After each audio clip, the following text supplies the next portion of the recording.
Lawrence Neal here from highintensitybusiness.com. Hope you're well. So I know a lot of you have been obviously really hit by the situation, and some of you might be thinking about your long-term plan, and maybe you thought about not reopening your high-intensity training studio.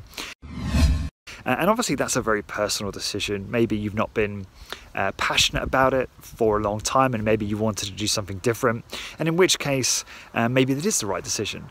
But if you are thinking about closing because you're worried about the business impact that this pandemic, that this impending recession might have on your business, then I urge you to reconsider, because that is not, in my opinion, the right decision to do at this time.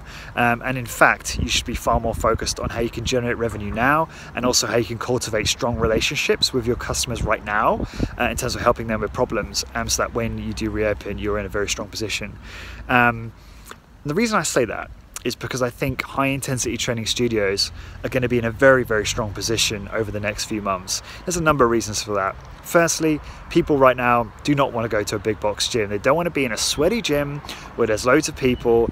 A lot of those gyms have gone out of business anyway, or will struggle to reopen effectively with all of the physical distancing that's happening. But they're still going to want to improve their health. They're going to realize that, you know, if you're a healthy person, obviously you're far more protected against things like viruses. And so there's definitely going to be a push towards improving one's health to make you more resilient to these types of things.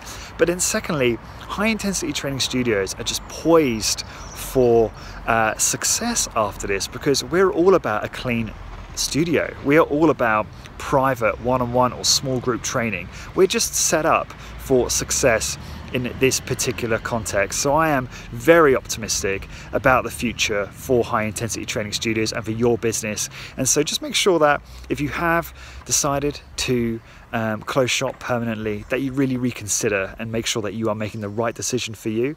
This is Lawrence, and you're watching High Intensity Business.